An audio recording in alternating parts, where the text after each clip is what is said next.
तो स्वागत है आपका वापस से इस चैनल पे, जहाँ पर हम कवर कर रहे थे ह्यूमन फिजियोलॉजी को, जिसमें हमने आज जो है एंड करना है लोकोमोशन एंड मूवमेंट को। लास्ट टाइम मैंने आपको इसमें बोन्स का 206 बोन्स को कहाँ कहाँ कैसे कैसे क्लासीफाई करा हुआ है, कितने टाइप्स की बोन्स होती हैं, ये सब हमने आपको बता दिया था। कहाँ कहाँ प्रेजेंट होती है नंबर के साथ हमने आपको बता दिया था। आज हम इस चैप्टर को जो है पूरा खत्म करने वाले हैं। सिर्फ 2-3 चीजें हमको पढ़नी है, और इसमें जिसमें से पहले मैंने जब आपको कल अपेंडिकुलर स्केलेटन पढ़ाया था, उसमें मैंने बताया था कि हमारे को 4 लिम्ब और हाइंड लिम्ब्स भी होते हैं, जिसको आज मैं जो है डिटेल में डायग्रामेटिकली बताने वाला हूँ कि वो कैसे कैसे क्या होते हैं, क्योंकि उसके बीच में कुछ ना कुछ मेरे को प्रोसेसेस बताने हैं, किस प्रोसेस से कौन सा जॉइंट जाकर वहां बनता है, तो उसमें आपको जो है वो याद रखना है।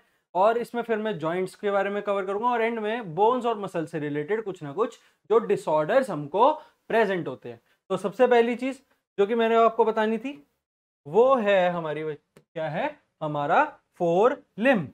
तो 4 लिम्ब में सबसे पहले क्या करते हैं? 4 लिम्ब में एक काम करते हैं, सबसे पहले तो हम इधर बनाते हैं ये ये ये क्या है हमारा, यहाँ पर ये ऐसे एक बन गया। इसको अगर मैं बोलूं कि ये है हमारे पास हमारा कैप्यूला, क्या ये हमारे पास हमारा कैप्यूला, ये है स्कैप्यूला। जैसे चल नहीं रहा है, इसे दोबारा ही बनाते हैं, काम करते हैं। हाँ, अब करते हैं, ब्रश से ले लेते हैं। हाँ, अब मोटा बन रहा है। हाँ, यहाँ ठीक है। क्या करते हैं, शुरू वापस से। ये रहा, ये रहा हमारे जो, ये सॉरी, ये स्कैपुला नहीं है हमारा, ये जो क्लैविकल है, कॉलर बोन, इसे हम कहते हैं क्लैविकल। तो ये जो है हमारा क्या है, इट इज आर क्लैविकल। इसे हम कॉलर बोन कहते हैं, ये आपको भी पहले ही बता चुके हैं, तो वापस से नहीं बताया जाएगा, इसका काम यहाँ खत्म। अच्छा, क्लैविकल। अब क्लैविकल के पीछे हमारे पास इधर हमारा शोल्डर ब्लेड जुड़ा होता है, ऐसे करके होता है वो पूरा, ये शोल्डर ब्लेड होता है जो कि पीछे जुड़ा होता है। अच्छा, यहाँ पर एक प्रोसेस होता है जिससे ये ऐसे जुड़ता है, इसको हम कहते हैं एक्रोमियन प्रोसेस। क्या नाम बोला मैंने? Acromion process. तो एक्रोमियन प्रोसेस क्या होता है, अभी थोड़ी देर में आपको ये चीज पता चल जाएगी कि एक्रोमियन प्रोसेस होता क्या है। इसके बाद, अच्छा, अब ये तो हमारा क्लैविकल हो गया, ये हमारा शोल्डर ब्लेड यहाँ हो गया। अब यहाँ पर ये, ध्यान से देखना बच्चों, ये आ, ये क्या है? ये है हमारी ह्यूमेरस। ह्यूमेरस कौन सी बोन होती है हमारे? ये हाथ वाली पूरी, यहाँ से जो शोल्डर के जॉइंट से आगे होकर एल्बो जॉइंट पर आकर रुक जाती है, ये होती है ह्यूमेरस। अच्छा, अब ये ह्यूमेरस से भी तो जुड़ा हुआ है, इस प्रोसेस को कहते हैं हम ग्लिनॉइड कैविटी। ग्लिनॉइड कैविटी, वो हो गया हमारे पास ग्लिनॉइड कैविटी, ये हो गया हमारे पास एक्रोमियन प्रोसेस। अच्छा, अब यहाँ पर ह्यूमेरस के नीचे क्या है? ह्यूमेरस के नीचे 2 बोन्स और है, जिसमें से मैंने बताया था रेडियल अल्ना। ये कौन सी है? अल्ना। ये कौन सी है? रेडियल, हमारी रेडियल। अच्छा, तो अब यहाँ रेडियल, ये कौन सा है हमारा? Elbow joint. थोड़ा सा कलर चेंज करते हैं और यहाँ पर आपको ये बताते हैं, ये कौन सा जॉइंट है हमारा? It is our elbow joint. ये हो गया हमारा एल्बो जॉइंट। यहाँ यहाँ पर मैंने क्या बताया था, रेडियल अल्ना के नीचे क्या होता है? रेडियल अल्ना के नीचे प्रेजेंट होते हैं हमारे कार्पेल्स। यहाँ पर ये कार्पेल्स हमारे पास प्रेजेंट हो गए, ये हो गया हमारा कार्पेल। कार्पेल के नीचे क्या बताया था? मेटाकार्पेल्स। मेटाकार्पल्स बताते हैं। मेटाकार्पल्स क्या, रेडियल के पास कौन सा होता है? ये रेडियल है तो यहाँ पर अंगूठा होता है, ये रहा, थोड़ा छोटा करते हैं, ये हो गया हमारा अंगूठा, ये हमारी first finger, middle finger, third finger, ये हमारी फोर्थ फिंगर, ये हो गए हमारे मेटाकार्पल्स। ये क्या है हमारे? मेटाकार्पल्स। इसके बाद फेलेंजेस भी आएंगे। ये क्या बताया मैंने, ये क्या है? It is metacarpals. ये हो गए हमारे मेटाकार्पल्स। अब इसके नीचे क्या आते हैं? फैलेंजेस आते हैं। क्या बताया था इसमें कितने फैलेंजेस होते हैं? 1 2 3, 1 2 3, 1 2 3, 1 2 3, और इसमें 1 2 फैलेंजेस। ये क्या है सारे? ये क्या हैं? ये हैं हमारे फैलेंजेस। फैलेंजेस का नंबर इस हाथ में कितना है? 3 6 3 9 3 12 13 14, 14 इधर 14 दूसरे हाथ में, टोटल 28। ये हमारे metacarpals, radial ulna, elbow joint, humerus, और ये यहाँ पर एक और जॉइंट है, उसको भी यहाँ पर आपको बता ही देते हैं। कौन सा कलर चूज हो गया? हाँ, यहाँ पर एक और जॉइंट आता है जिसमें ये दोनों प्रोसेसेस होते हैं। इसको हम कहते हैं हमारा शोल्डर जॉइंट। ये क्या है हमारा? Shoulder joint. Shoulder joint. तो ये है हमारा पूरा फोर लिम्ब। इसी का यहाँ इंटू कर दोगे, मतलब यहाँ पर ये ऐसे एक और दिखा दोगे पूरा वापस से बना के, तो ये आपका क्या हो जाएगा? दोनों हाथों का तैयार हो जाएगा। ये आपको ऐसे डायग्रामेटिकली भी याद रखने की जरूरत होती है। अच्छा, अब यहाँ पर मैंने दो प्रोसेसेस बताए। कौन कौन से बताए? पहला प्रोसेस तो आया ये एक्रोमियन प्रोसेस, दूसरा आया ये ग्लिनोइड कैविटी। इनको यहाँ लिखते हैं। तो पहला प्रोसेस क्या है? पहला है एक्रोमियन प्रोसेस। Acromion process. तो एक्रोमियन प्रोसेस देखोगे तो कहाँ बन रहा है? एक्रोमियन प्रोसेस पर गौर करो। जो क्लाविकल है हमारा, शोल्डर जो हमारा जो कॉलर बोन है, क्लाविकल को जो यहाँ ह्यूमेरस से जोड़ रहा होता है, सॉरी क्लाविकल और स्कैपुला को जो जोड़ रहा होता है वो होता है हमारा एक्रोमियन प्रोसेस। तो एक्रोमियन प्रोसेस में यहाँ पर आप इसकी डेफिनेशन लिख सकते हो, इस कलर से लिख देते हैं। Joints scapula and clavicle. Scapula and clavicle को जो जोड़ता है वो है एक्रोमियन प्रोसेस। अच्छा, अब दूसरा नाम क्या है इसका? दूसरा नाम है यहाँ पर ग्लिनोइड कैविटी। Glenoid cavity. तो ग्लिनोइड कैविटी में क्या है? ग्लिनोइड कैविटी में हमारा जो ह्यूमेरस है वो हमारे क्लैविकल से जुड़ जाता है। Attach the clavicle, attach between scapula या क्लैविकल को ह्यूमेरस से जोड़ता है। तो यहाँ देख लो, यहाँ पर ये तो यहाँ खत्म। यहाँ कौन सा जॉइंट आ गया? Shoulder joint. यहाँ पर कौन सा आएगा फिर? स्कैपुला। तो यहाँ पर अब आप लिख सकते हो between humerus and scapula. Between humerus and scapula. तो ये जो दोनों प्रोसेसेस है ये किसमें हो रहे हैं? स्कैपुला के हो रहे हैं। एक जो है, एक से स्कैपुला जो है क्लैविकल से आगे जुड़ रहा है, दूसरे से स्कैपुला जो है हमारे ह्यूमेरस से आके जुड़ रहा है। तो ये होता है हमारा फोर लिम्ब। आई होप आपको ये सब समझ में आ गया होगा। एक बार डायग्राम बना के खुद से प्रैक्टिस कीजिएगा, नाम भी याद हो जाएंगे और जॉइंट्स भी याद हो जाएंगे और प्रोसेसेस भी याद हो जाएंगे। अगला चीज, हाइंड लिम्ब। अच्छा, तो अब हाइंड लिम्ब की बात करते हैं। हाइंड लिम्ब जो है थोड़ा सा मतलब जानने की आपको जरूरत है। ये यहाँ पर एक चीज, ये यहाँ पर दूसरी चीज। अच्छा, ये यहाँ पर इसका कट, ये यहाँ पर इसका कट, और ये इधर, ये इधर, और इधर। हाँ, ये हमारा होता है। अच्छा, अब ये जो पूरा है इधर, इसको हम बोलते हैं कॉक्सल बोन। Coxal bone. अब इस कॉक्सल बोन के अंदर तीन चीजें आती हैं सर। इस कॉक्सल बोन के अंदर तीन चीजें आती हैं। एक का नाम है इलियम, एक का नाम है इस्चियम, एक का नाम है प्यूबिस।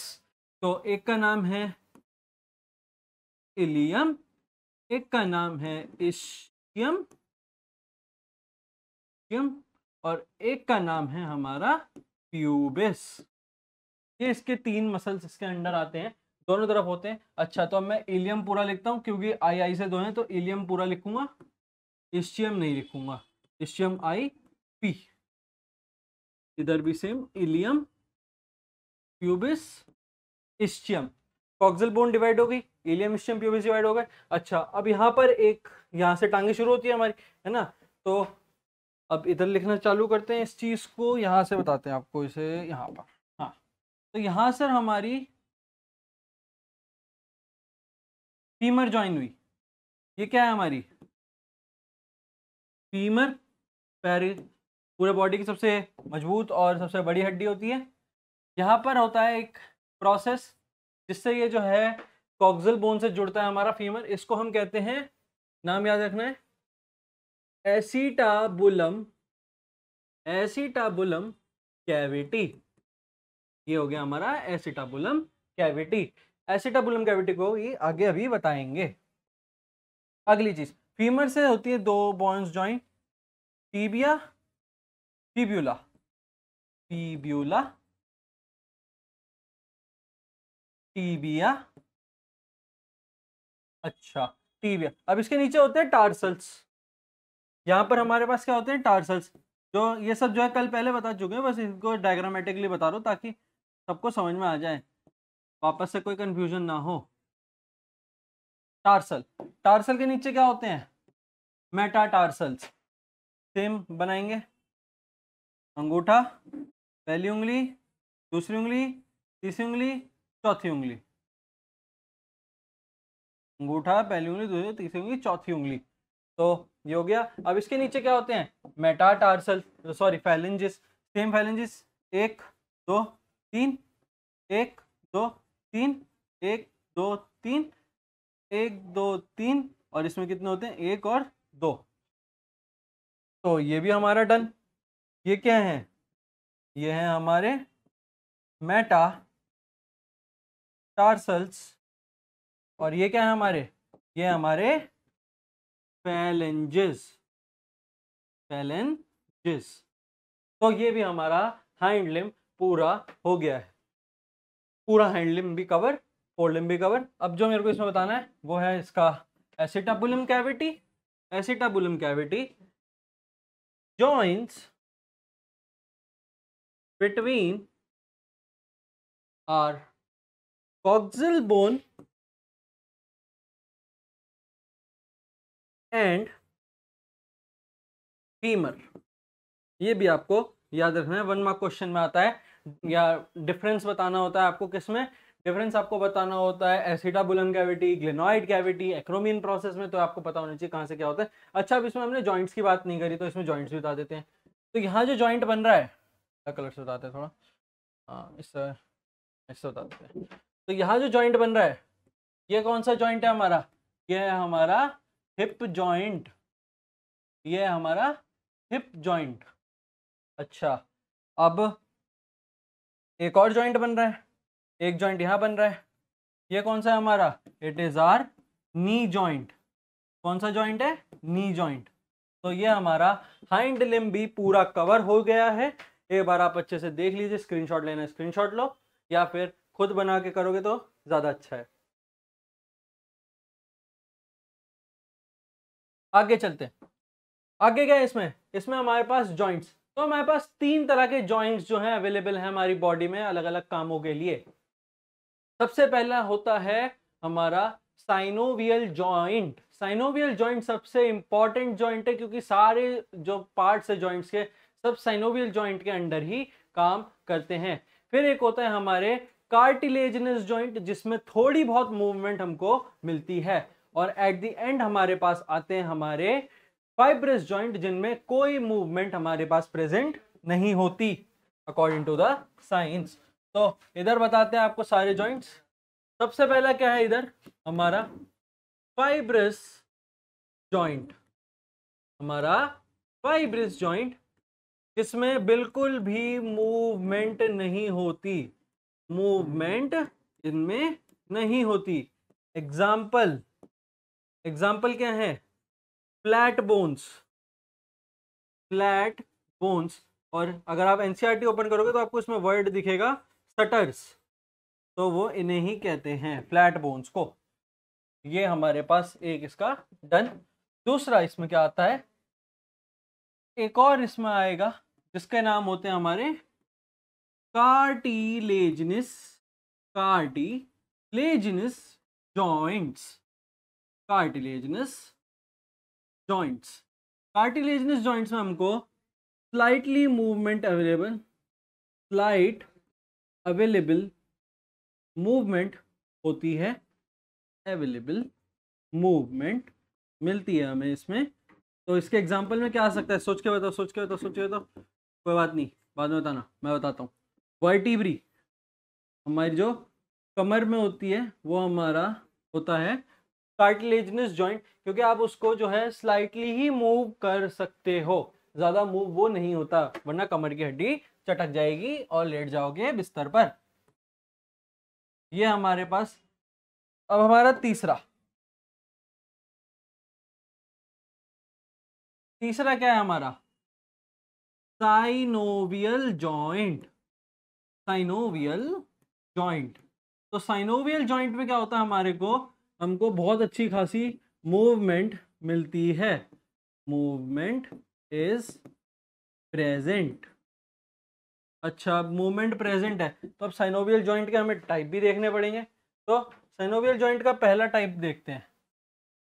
इधर पहला आता है हमारा ball and socket joint, ball and socket joint. तो बॉल एंड सॉकेट जॉइंट कौन सा है जिसमें बॉल एंड सॉकेट जॉइंट दिखता कैसा है वो इधर बताते हैं। लाइक समझो ये हमारी एक पूरी बोन है और इधर एक बॉल लगी हुई है और इसके आगे ऐसे बोन्स जुड़ी हुई हैं, ये हमारा बॉल एंड सॉकेट। तो क्या हमारा ये जो शोल्डर जॉइंट है एक बॉल एंड सॉकेट जॉइंट की तरह काम कर रहा है, जिसको हम जो फुल रोटेट कर सकते हैं in every possible direction. Same with our hip joint. तो बॉल एंड सॉकेट जॉइंट आपको पता चल गया है। ये यहाँ से रब करते हैं और लिखना चालू करते हैं। एग्जाम्पल,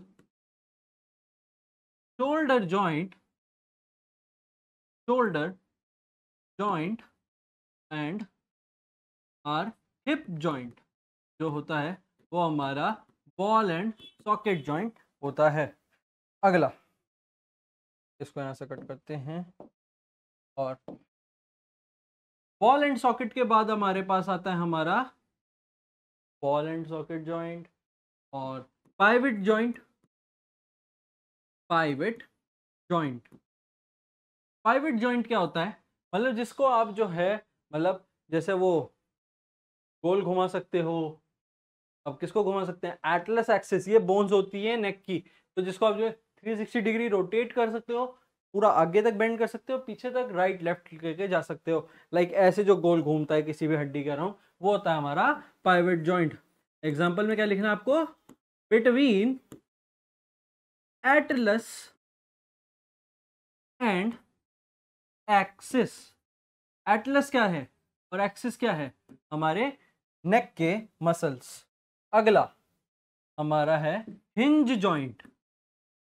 हिंज जॉइंट क्या मतलब होता है? हिंज जॉइंट मतलब आप एग्जांपल समझ सकते हो, जैसे आपने जो है दरवाजा कभी देखा होगा, तो दरवाजे को क्या है, एक पॉइंट पर ले जाकर, जैसे दरवाजा ये ओपन हो रहा है, एक पॉइंट पर ले जाकर ये दरवाजे को और ओपन नहीं कर सकते, टूट जाएगा। इतने तो ही खुल सकता है, एकदम सीधा ही तो हो सकता है उससे, इतना रहेगा इतना रहेगा। तो मतलब एक फिक्स एंगल तक ही खुल सकता है। तो क्या यही सेम चीज हमारी एल्बो के साथ नहीं होती? अब क्या एल्बो इससे ज्यादा खुल सकती है? और पीछे लेके जा सकता हूँ इसे? नहीं, यहाँ से ब्रेक हो जाएगा एल्बो का जॉइंट। ये मतलब हाथ इतना पीछे जाएगा और यहाँ से एकदम स्ट्रेट आगे चला जाएगा, इससे ज्यादा नहीं जाएगा।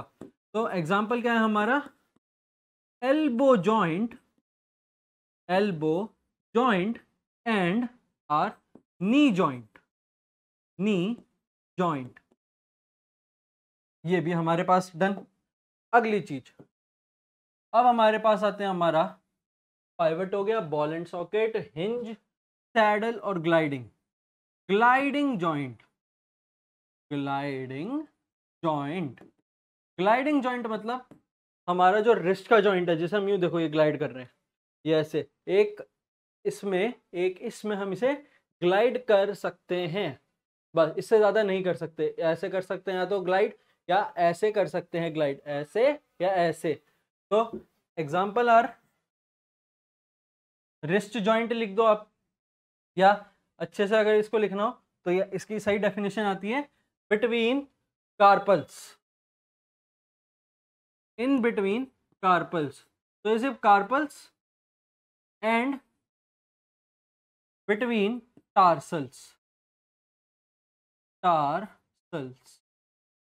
अच्छा, अब ग्लाइडिंग के बाद आता है हमारा सैडल जॉइंट, और एक और जॉइंट इसमें प्रेजेंट है हमारे पास जो हमको देखना है। पाइवट है, बॉल एंड सॉकेट है, हिंज है, ग्लाइडिंग है, और एक इससे हो गया है सैडल जॉइंट, और बच रहा है सैडल। नहीं, इधर नहीं, सेम सीधा लेके जा, सैडल इधर ले लेते हैं। आई गेस और तो कुछ बच नहीं रहा है, शायद सारे हो गए हैं। सैडल जॉइंट, तो सैडल जॉइंट क्या होता है? तो ये हमारे कार्पल और मेटाकार्पल ऑफ थंब में प्रेजेंट है। तो कार्पल एंड मेटाकार्पल क्या होता है थंब का? सैडल कैसे होता है? अगर आप एक घोड़े में बैठे हो तो उसका सैडल ऐसे देखा होगा, ऐसे टाइप का होता है, इधर हम पैर रख सकते हैं, या आगे जाके ऐसे हॉर्स पे बंधा होता है, क्योंकि टेस्ट ट्यूब नहीं बन रही है, सैडल है, समझ जाओ जैसे होएगा। तो ये होती है हमारे पास सैडल। तो सैडल में क्या आता है? बिटवीन, मतलब ये ऐसे करेंगे अगर हम इसे, तो ये जो जॉइंट बन गया, ये वाला जो जॉइंट है पूरा, ये जो चटकता है ना, ये हमारा सैडल जॉइंट है, क्योंकि ये अंगूठा ऐसे ही खुल सकता है। तो एग्जाम्पल क्या हो गया? एग्जाम्पल हो गया इसमें between carpal and metacarpal of thumb, metacarpal of thumb. ये हमारे पास हमारे सारे जॉइंट्स प्रेजेंट हो गए। Fibrous, cartilaginous, synovial. साइनोवियल के टाइप्स में क्या क्या है? बॉल एंड सॉकेट जॉइंट याद रखना है, पाइवट जॉइंट याद रखना है, हिंज जॉइंट याद रखना है, ग्लाइडिंग जॉइंट याद रखना है, सैडल जॉइंट भी याद रखना है, सारे इंपॉर्टेंट हैं। फाइनल टॉपिक हमारे चैप्टर का भी और आज का भी, जो कि है डिसऑर्डर्स। सबसे पहले हमने बात करी थी कि क्या क्या मसल्स की वजह से लोकोमोशन आता है। तो जाहिर सी बात है, अगर मसल्स काम कर रहे हैं तो मसल्स खराब भी हो सकते हैं, हम बीमार भी पड़ सकते हैं। तो कुछ मस्कुलर डिसऑर्डर्स, तो माइस्थीनिया ग्रेविस क्या होता है? Myasthenia gravis one of the muscular disorders है which is auto immune disorder. Auto immune disorder, auto immune disorder है, मतलब ये तुम्हारे खुद की लापरवाही से होता है। जेनेटिक्स को तुम इसमें निर्दोष साबित कर सकते हो, वो दोषी नहीं है, जेनेटिक्स का कोई रोल नहीं है, आपके खुद की हरकतों की वजह से आपको ये बीमारी होती है।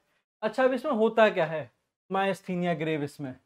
मायस्थीनिया ग्रेविस में क्या होता है? न्यूरोट्रांसमिटर जंक्शन वो अफेक्ट हो जाता है, neuro transmitter junction, neuro transmitter junction affects. अच्छा, इसके अफेक्ट होने से क्या होगा सर? अब इसके अफेक्ट होने से हमको क्या होगा? लीड्स टू फैटीग, थकावट, वीकनिंग मतलब कमजोरी। समझ गए? खत्म, ये मायस्थीनिया ग्रेविस खत्म। अच्छा, अब आता है हमारा मस्कुलर डिस्ट्रॉफी।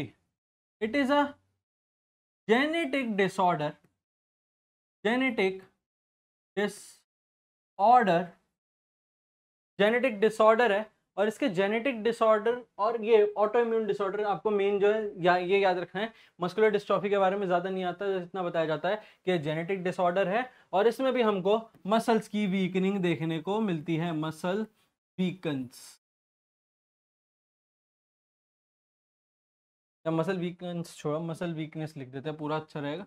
मसल वीकनेस जो होती है इसमें हमें देखने को मिलती है। Tetany, wild contractions, contractions. अच्छा, अगर आप एनसीईआरटी ओपन करोगे तो आपको इसमें वर्ड मिलेगा जिसे हम बोलते हैं स्पैज्म। तो स्पैज्म का मतलब ही होता है wild contractions in muscles, in muscles. क्यों होता है? Due to low Ca+2 ion in fluid, हमारा जो बॉडी है उसके बॉडी फ्लूइड में Ca+2 आयन की कमी होने के बाद उसमें जो है बहुत ज्यादा वाइल्ड कॉन्ट्रैक्शंस होते हैं, जैसे क्रैम्प्स होते हैं, वो उनको बोलते हैं हम टीटेनी।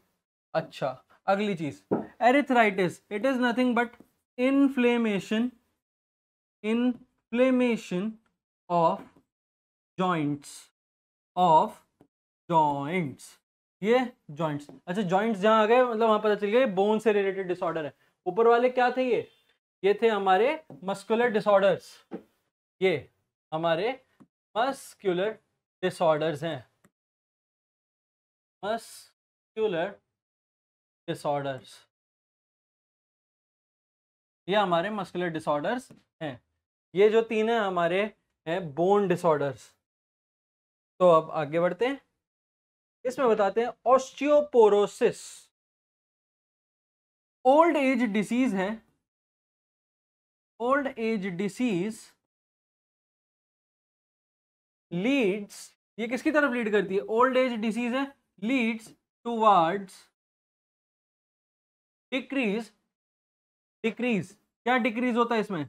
डिक्रीज बोन मास, बोन के अंदर जो मतलब मास है, जो बोन के अंदर जो हार्डनेस है वो कम हो जाती है, decrease bone mass, increase, increase क्या हो जाता है इसकी वजह से? Increase chances of bone fracture, chances of bone fracture. तो बोन के अंदर फ्रैक्चर के चांसेस इंक्रीज हमारे पास हो जाएंगे जैसे जैसे वो कमजोर होती रहेगी अंदर से।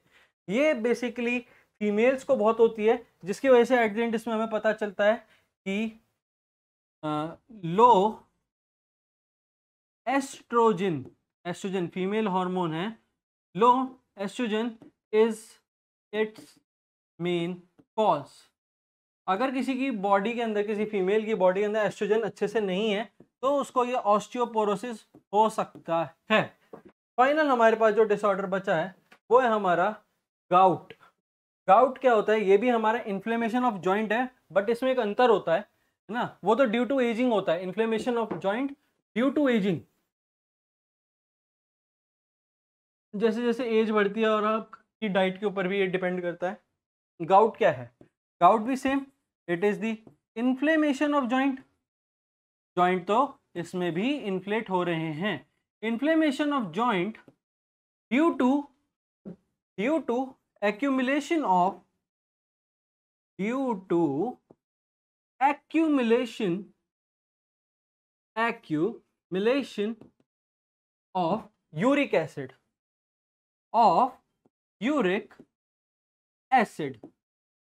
और एंड में लिखा है यूरिक एसिड के क्रिस्टल्स। अच्छा, हमारी बॉडी में यूरिक एसिड प्रेजेंट होता है, यूरिक एसिड के प्रेजेंट होने जब वो यूरिक एसिड हम ज़्यादा टाइम तक नहीं बाहर निकालते हमारी बॉडी से तो उसके जो है क्रिस्टल्स फॉर्म होते हैं, और वो क्रिस्टल्स जो हैं वो एक्यूमुलेट हो जाते हैं हमारे जॉइंट्स में, और जिसके बाद हमें गाउट डिसीज होती है। तो एंड के 3 डिसीजेस तो मेरे को जो है बोन के रिलेटेड डिसीजेस लग रही हैं, ये तो मेरे को बोन डिसीजेस लग रही हैं ये तीनों। तो ये क्या है हमारे बोन डिसऑर्डर्स, बोन डिसऑर्डर्स। तो ये हमारे 3 हैं हमारे पास, हमारे muscular disorders, myasthenia gravis is the auto immune disorder, ये आपको याद रखना है, और muscular dystrophy is our genetic disorder, ये भी आपको याद रखना है। तो 3 हमारे पास हमारे मस्कुलर डिसऑर्डर्स, 3 हमारे पास हमारे बोन डिसऑर्डर्स, सारे आपको मैंने बता दिए। डेफिनेशन आपको ऐसे ही लिखनी है, डिफरेंस आपको मायस्थीनिया ग्रेविस और मस्कुलर डिस्ट्रॉफी में पता होना चाहिए। जॉइंट्स कितने टाइप के होते हैं ये भी आपको बता दिया, साइनोवियल जॉइंट में क्या क्या आता है ये भी आपको बता दिया, ये भी आपको याद रखना है। Ball and socket joint, pivot joint, examples के साथ आपको ये सब याद होना चाहिए। और इसके बाद हमारा हाइंड लिम्ब, जो स्टार्टिंग मैंने बताया था कैसे दिखता है, पूरा एग्जांपल आपको जो है बनाकर देख सकते हैं, प्रैक्टिस अच्छी हो जाएगी। उसमें जो है आपको एसिटाबुलम कैविटी के बारे में याद रखना है, इसमें जो है ग्लेनॉइड और एक्रोमियन प्रोसेस को भी याद रखना है। ये हो गया हमारा आज का ये वाला चैप्टर खत्म। नेक्स्ट टाइम हम लेकर आएंगे ह्यूमन फिजियोलॉजी का new chapter. Thank you so much.